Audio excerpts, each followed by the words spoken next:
Detente un momento. Solo un momento. Sé que tienes cosas pendientes. Sé que la lista de lo que debes hacer hoy es larga y que el tiempo siempre parece insuficiente. Sé que hay situaciones que requieren tu atención y personas que dependen de ti y responsabilidades que no pueden esperar indefinidamente. Lo sé todo eso. Y aún así te pido que te detengas un momento, porque hay alguien que quiere hablarte. No para darte más instrucciones. No para añadir más carga. Para decirte algo que quizás llevas demasiado tiempo sin escuchar completamente. Dios dice hoy, quiero que me regales un momento para hablar contigo. Regalar un momento. Esa elección de palabras me parece extraordinariamente hermosa y deliberada. No te está exigiendo. No te está reclamando que no has estado suficientemente presente. Te está pidiendo un regalo. Como alguien que ama profundamente a otro y que sabe que el tiempo que el otro tiene es valioso, y que por eso no lo demanda sino que lo recibe cuando se ofrece como un regalo. ¿Puedes regalarle ese momento a Dios hoy? No el momento que te quede después de haber atendido todo lo demás. No el momento de los residuos del día cuando ya estás agotado. Un momento dado intencionalmente, como un regalo, como la decisión consciente de decir, esto que tengo ahora, este espacio, te lo doy a ti porque valoro lo que tienes para decirme más de lo que valoro lo que perdería por detenerme. Necesito que escuches cuánto te amo y cuánto me importas. Hay una urgencia en estas palabras que no es la urgencia del que necesita algo del otro. Es la urgencia del amor. La misma urgencia que siente un padre cuando su hijo está pasando por algo difícil y siente que necesita que su hijo sepa que está ahí, que lo ama, que le importa profundamente. No porque el padre necesite decírselo para sentirse bien, sino porque el hijo necesita escucharlo para poder vivir mejor. Dios necesita que escuches cuánto te ama. No porque su amor dependa de que lo escuches para existir.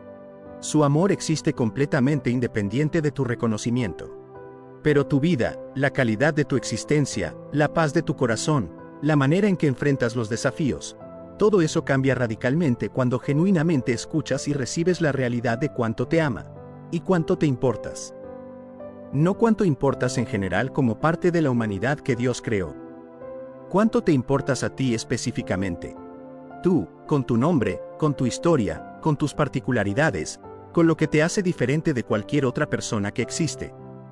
Eso es lo que Dios dice hoy, me importas. Tú, no una categoría abstracta. Tú. Antes de continuar quiero pedirte algo.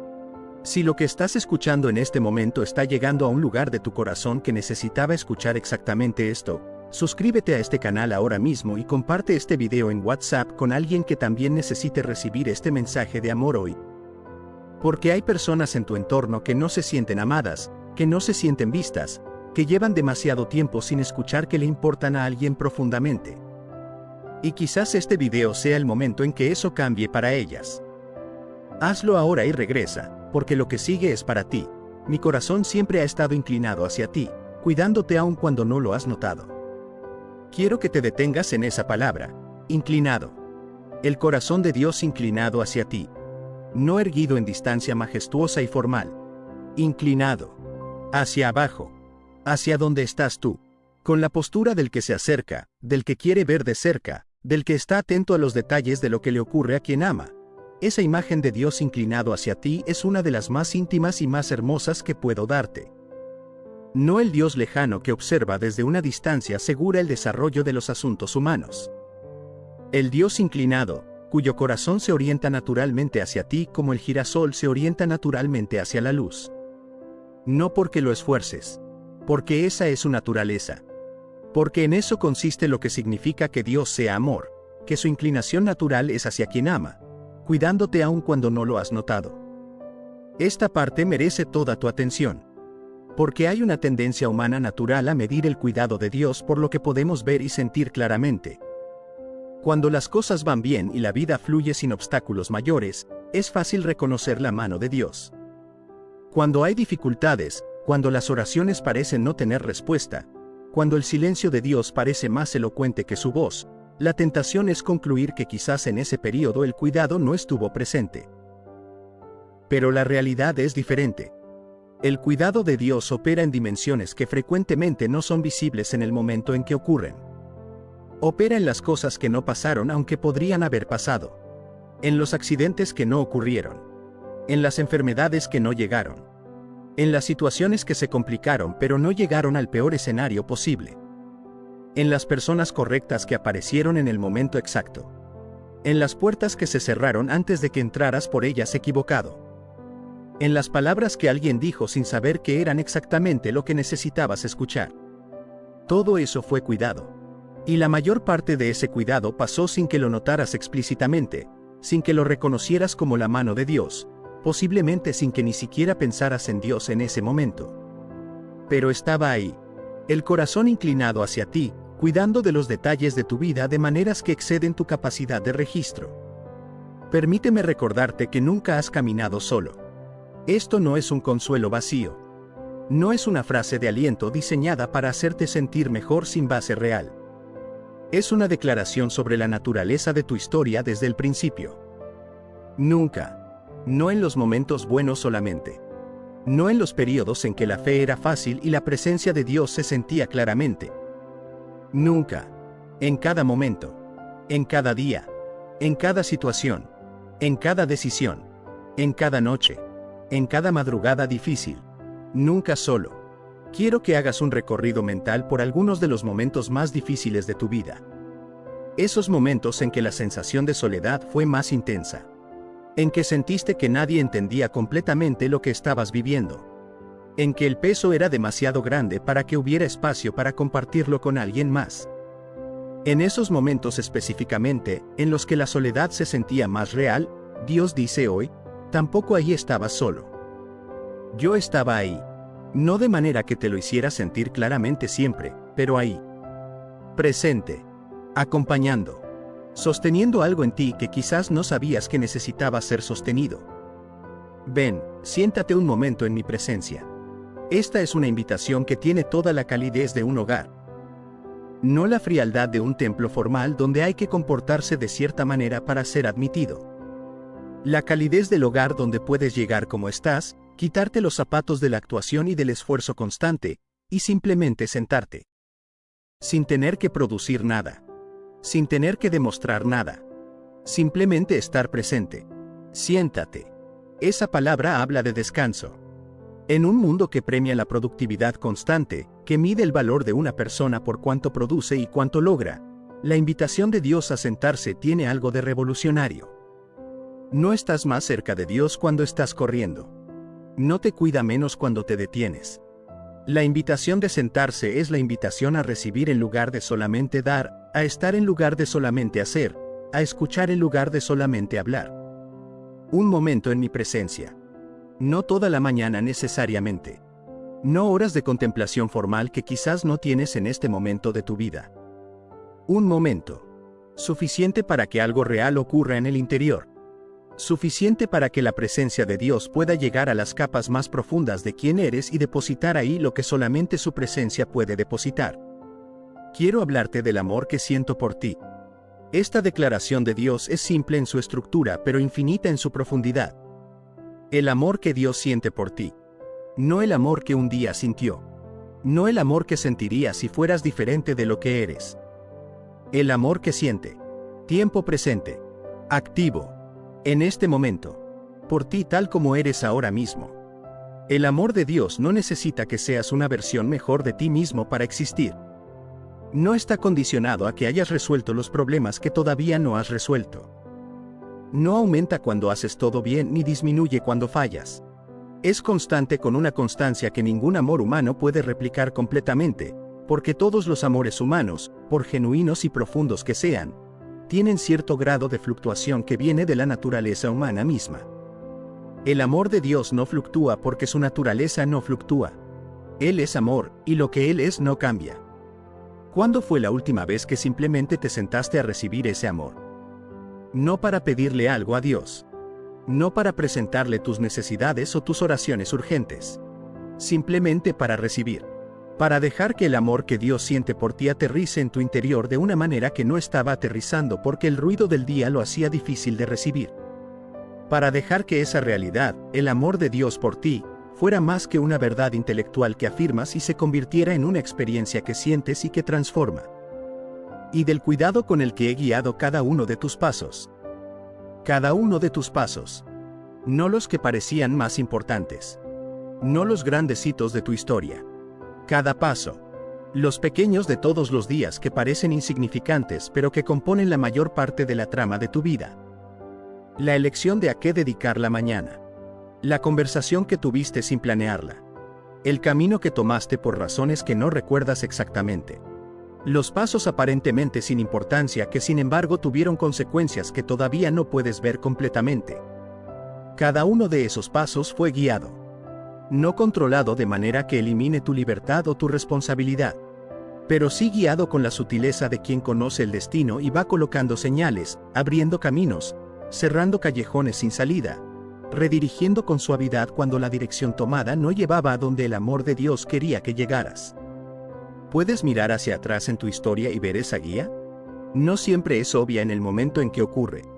A veces solamente se reconoce retrospectivamente, cuando ya tienes suficiente perspectiva para ver el arco completo del camino y reconocer que hubo algo que te fue llevando de manera que la razón humana sola no puede explicar completamente. Que hay una coherencia en tu historia que va más allá de tus propias decisiones y de la casualidad. Que hay algo que ha estado guiando cada uno de tus pasos con un cuidado que merece ser reconocido. Aunque muchas veces no hayas visto mi mano, yo siempre he estado protegiéndote. La mano invisible de Dios. Esa es la realidad de la mayor parte del cuidado divino en la vida cotidiana. No es espectacular ni dramático. No llama la atención. Simplemente opera, con precisión y con amor, en los espacios que los ojos físicos no alcanzan. No hayas visto mi mano. Esta frase reconoce la realidad de la experiencia humana. No siempre vemos. No siempre reconocemos. No siempre tenemos la perspectiva o la sensibilidad necesaria para notar la mano de Dios en lo que ocurre. Y eso no es una falla espiritual grave. Es simplemente la condición de vivir como seres humanos con perspectiva limitada en un mundo complejo. Pero lo que no ves no deja de existir. Y la mano de Dios que no viste en esos momentos no dejó de estar presente, no dejó de obrar, no dejó de protegerte de maneras que quizás nunca sepas completamente porque los riesgos que interceptó nunca se materializaron en tu experiencia visible. Quiero hablarte de la protección de Dios en tu historia de una manera más concreta. Hay momentos en tu vida que podrían haber terminado de maneras mucho peores. Situaciones que podrían haber escalado a consecuencias más graves. Encuentros que podrían haber resultado en daño. Decisiones que podrían haber llevado a destinos muy diferentes de donde llegaste. Y en cada uno de esos momentos, aunque no siempre lo reconocieras, había una mano que interceptaba lo que podría haber llegado, que redirigía lo que iba en la dirección equivocada, que ponía en su lugar los elementos necesarios para que el daño mayor no ocurriera. Esa protección no siempre viene de manera milagrosa e inmediata. A veces viene a través de personas que aparecen en el momento correcto. A través de circunstancias que se desarrollan de maneras que parecen fortuitas pero que tienen una precisión que la casualidad sola no puede explicar. A través de intuiciones que te llevan a tomar una decisión diferente a la que habías planeado. A través de conversaciones que abren perspectivas que no habías considerado. Todo eso puede ser la mano de Dios protegiendo, aunque no tenga la apariencia que esperaríamos de una intervención divina. Escucha mi voz y deja que mi amor llene tu corazón de paz. Escuchar la voz de Dios es una de las capacidades más importantes que puede desarrollar un ser humano y también una de las que más se descuidan precisamente porque el mundo produce tanto ruido que la voz de Dios, que generalmente no compite con el ruido sino que espera el silencio para hacerse escuchar, queda tapada por todo lo demás. La voz de Dios raramente llega como un trueno que interrumpe todo lo demás. Llega como el susurro que Elías escuchó después del viento recio, del terremoto y del fuego. Como la voz tranquila y delicada que se hace presente cuando el ruido cede. Como esa intuición profunda que surge en los momentos de quietud y que dice algo que la razón sola no habría producido. Como la paz inexplicable que aparece en medio de la confusión. Como la certeza repentina de que algo está bien aunque las circunstancias no lo confirmen todavía. Para escuchar esa voz se necesita cultivar el silencio. No el silencio absoluto que es prácticamente imposible en la vida moderna. Sino espacios intencionales de reducción del ruido, momentos en que se apaga deliberadamente parte del input externo y se crea la condición para que la voz más quieta pueda ser escuchada. Esos momentos de silencio intencional son inversiones en la capacidad de escuchar a Dios que producen rendimientos que se acumulan con el tiempo. Y deja que mi amor llene tu corazón de paz. El amor de Dios como fuente de paz. No la ausencia de problemas como fuente de paz. El amor de Dios. Porque cuando genuinamente recibes el amor de Dios, cuando dejas que la realidad de que eres amado con un amor que no falla, que no cambia, que no tiene condiciones de rendimiento, cuando eso aterrice en lo más profundo de tu interior, produce algo que las circunstancias no pueden producir ni quitar. Produce paz. La paz de quien sabe que está en buenas manos independientemente de lo que ocurra afuera. La paz de quien tiene un ancla que no se mueve aunque el mar esté agitado. La paz que Pablo describió como la que supera todo entendimiento, porque no tiene explicación en términos puramente racionales, no se justifica completamente por el análisis de las circunstancias, simplemente está ahí como consecuencia natural de recibir el amor de Dios en el nivel más profundo del ser. Ahora te toca recibir. Esta declaración final de Dios para este momento es la culminación de todo lo que ha dicho. No te pide que hagas más. No te pide que te esfuerces más. No te pide que alcances un nivel espiritual superior antes de poder acceder a lo que ofrece. Te dice simplemente, ahora te toca recibir. El amor que ha estado inclinado hacia ti todo el tiempo. El cuidado con el que ha guiado cada uno de tus pasos. La protección que operó incluso cuando no la viste. La presencia que nunca te dejó solo aunque no siempre la sentiste claramente. Todo eso estaba disponible todo el tiempo. Y ahora la invitación es a recibirlo conscientemente, a abrirte a él de una manera que quizás no lo habías hecho antes con esta profundidad. Recibir el amor de Dios conscientemente implica algunas posturas internas que quiero nombrarte. La primera es la quietud.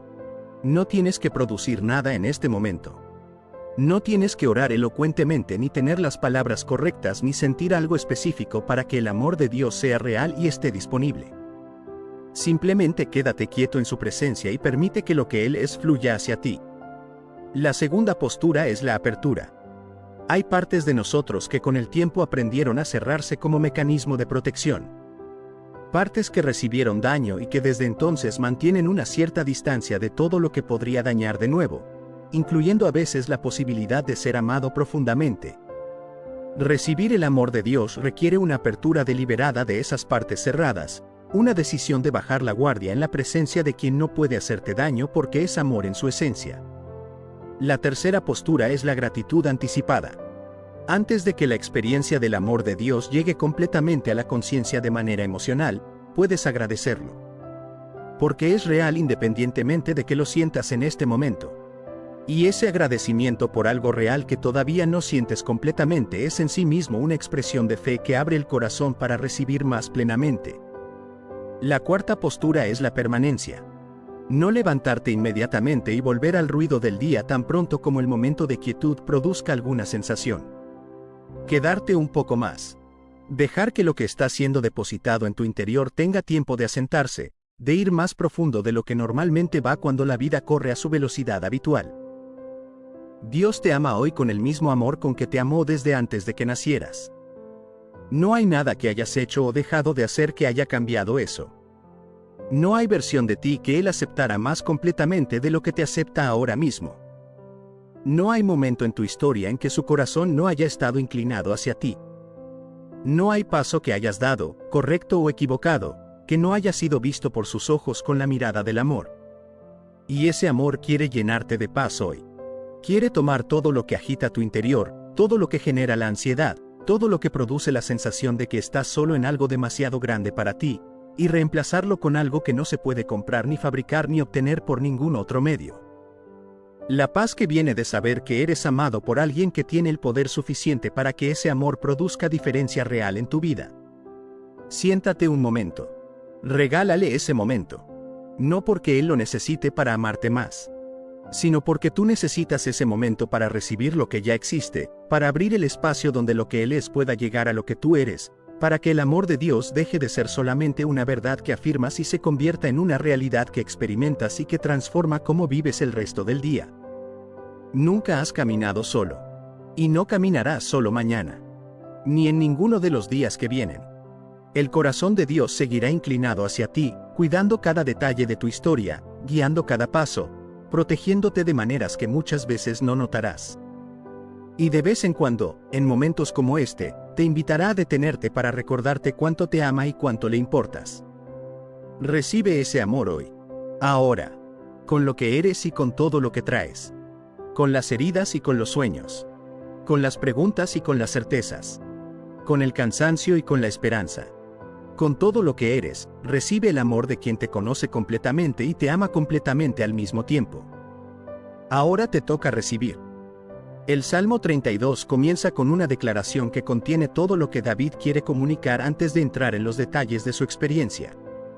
Es como si necesitara decir primero la conclusión, el resultado de todo lo que vivió, para que quien escucha pueda recibir el resto desde ese marco de referencia correcto. Bienaventurado aquel cuya transgresión ha sido perdonada, y cubierto su pecado. Bienaventurado. La misma palabra con que comienza el Salmo 1. La misma palabra que describe la vida favorecida, la existencia que fluye desde un lugar de bendición genuina. Y aquí, en el Salmo 32, esa bienaventuranza no está conectada con el comportamiento perfecto ni con la ausencia de fallas. Está conectada con algo que ocurre después de la falla, el perdón.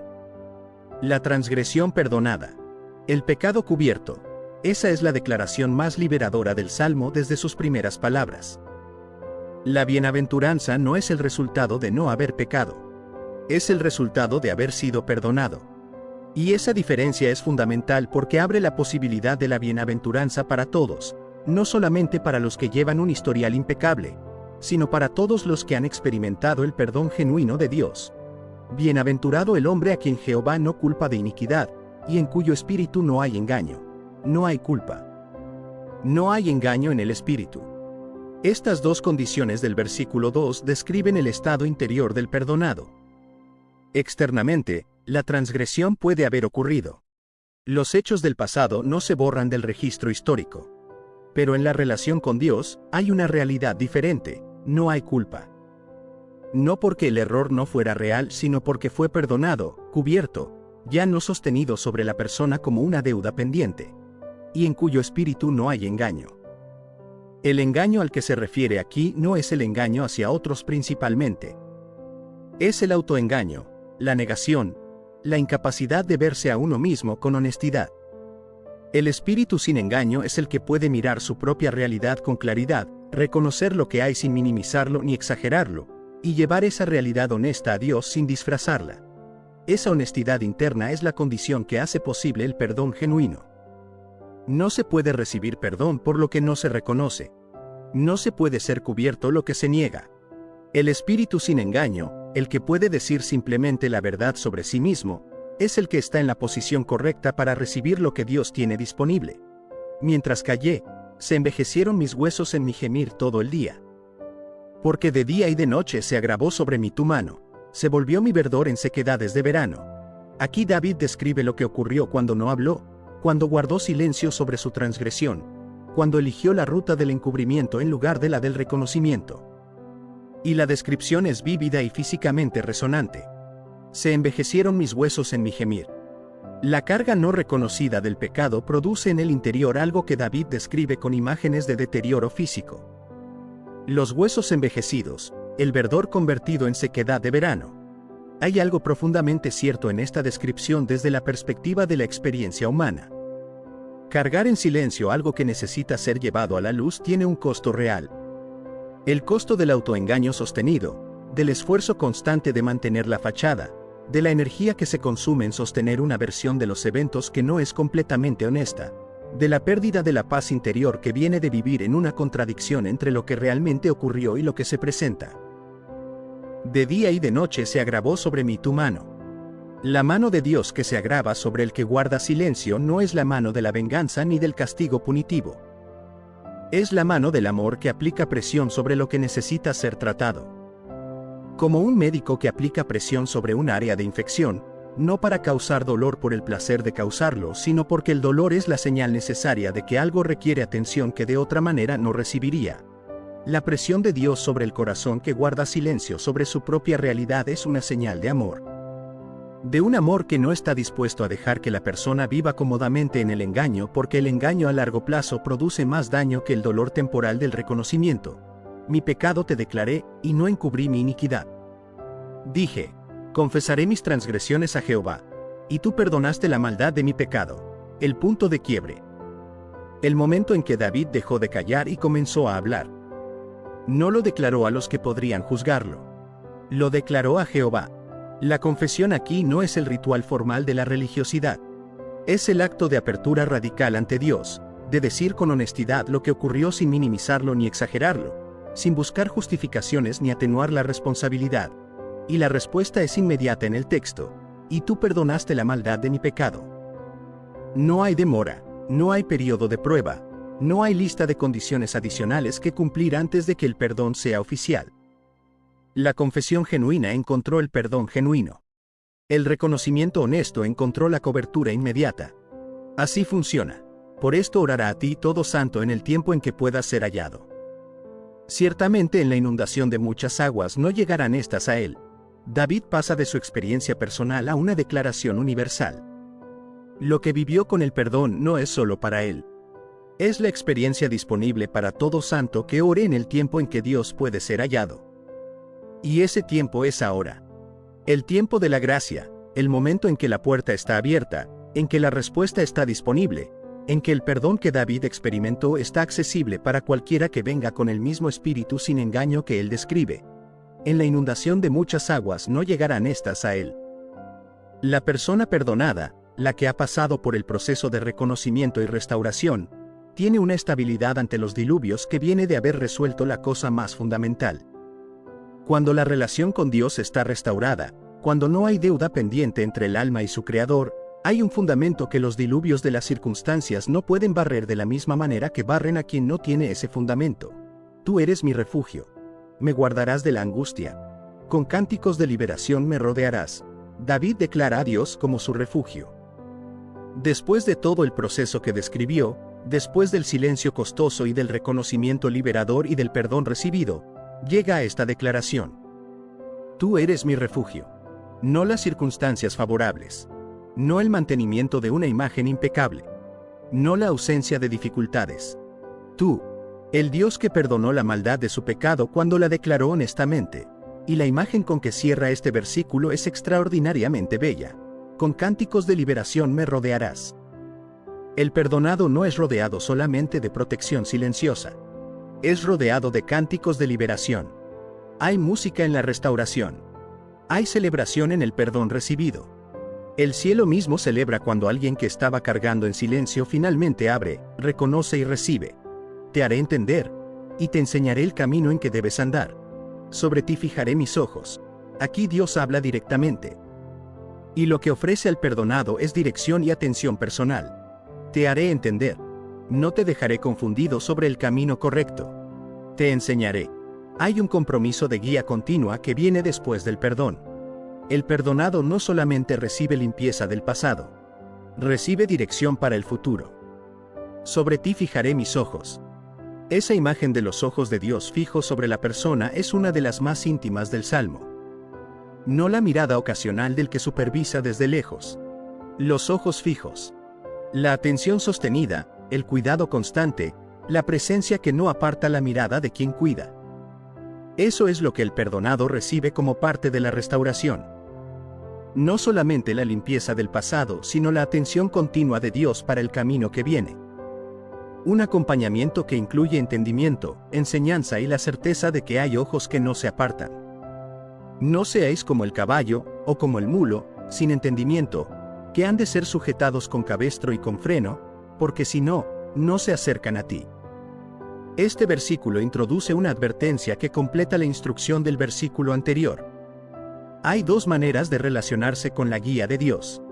La del que entiende y responde voluntariamente, y la del caballo o el mulo sin entendimiento que tiene que ser controlado con freno porque no tiene la capacidad o la disposición de moverse en la dirección correcta por propia iniciativa. La resistencia a reconocer, a confesar, a abrir lo que está cerrado, tiene algo del caballo sin entendimiento.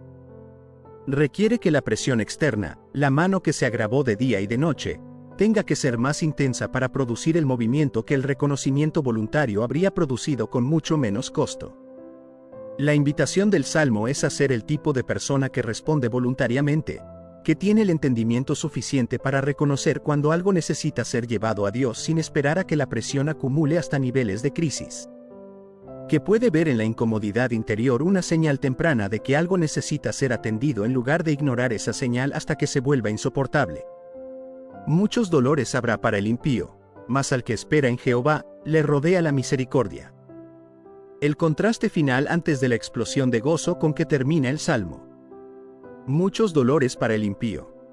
No como descripción de un castigo externo que Dios impone desde afuera, sino como la consecuencia natural de vivir en la negación, en la resistencia al reconocimiento, en el camino del espíritu con engaño. Los dolores son el resultado inevitable de ese camino, no porque Dios los envíe punitivamente, sino porque la vida en contradicción con la verdad tiene costos reales y acumulativos. Mas al que espera en Jehová, le rodea la misericordia. La misericordia que rodea. Imagen circular de protección y de gracia. No la misericordia que se recibe ocasionalmente cuando se necesita urgentemente. La misericordia que rodea, que está presente en todo el perímetro de la vida de quien espera en Jehová, que cubre los ángulos que el ojo humano no puede ver, que está ahí antes de que la necesidad se haga evidente. Alegraos en Jehová y gozaos, justos, y cantad con júbilo todos vosotros los rectos de corazón. El Salmo termina en explosión de gozo. No el gozo superficial de quien no ha pasado por nada difícil. El gozo profundo y verdadero de quien pasó por el silencio costoso, por el reconocimiento humilde, por la confesión honesta, y que experimentó el perdón real que eso produjo. Un gozo que tiene profundidad precisamente porque fue precedido por el proceso que el Salmo describe. Alegraos, gozaos, cantad con júbilo. 3 llamados al gozo en un solo versículo final. Como si David no pudiera contenerse con uno solo. Como si la magnitud del gozo del perdonado requiriera múltiples expresiones para aproximarse a lo que realmente se siente cuando la carga que se cargó en silencio finalmente fue levantada, cuando la mano que se agravó fue reemplazada por la misericordia que rodea, cuando los cánticos de liberación llegaron a reemplazar el gemir de los huesos envejecidos. Ese es el arco del Salmo 32. Del silencio que deteriora al reconocimiento que libera. Del encubrimiento que agota a la confesión que restaura. De la mano que se agrava al perdón que cubre. Del gemir de los huesos envejecidos al canto con júbilo de los rectos de corazón. Y en ese arco está contenida una de las verdades más liberadoras de toda la Escritura, que la bienaventuranza no es el resultado de no haber fallado. Es el resultado de haber sido perdonado. Quiero que te lleves esta semana el Salmo 32 como una invitación personal. Si hay algo que has estado guardando en silencio, algo que has mantenido cerrado porque el reconocimiento parece demasiado costoso o demasiado vergonzoso, el Salmo te dice hoy que el costo del silencio es mayor que el costo del reconocimiento. Que la mano que se agrava de día y de noche en el silencio se convierte en misericordia que rodea cuando hay confesión honesta. No tienes que cargar eso más tiempo. No tienes que seguir envejeciendo los huesos en el gemir. La misma oferta que David recibió está disponible para ti, decláralo, no encubras la iniquidad, y encontrarás que el perdón es tan inmediato y tan completo como lo fue para él. Y entonces, desde el otro lado del reconocimiento y del perdón, podrás unirte al versículo final con el gozo que solamente conoce quien pasó por ese proceso. Alégrate en Jehová y gózate, y canta con júbilo desde lo más profundo de un corazón que fue liberado. Bienaventurado aquel cuya transgresión ha sido perdonada. Esa bienaventuranza está disponible para ti hoy. No porque no hayas fallado. Porque el Dios que perdonó a David te perdona a ti también, con la misma completud, con la misma inmediatez, con la misma misericordia que rodea y los mismos cánticos de liberación que siguen.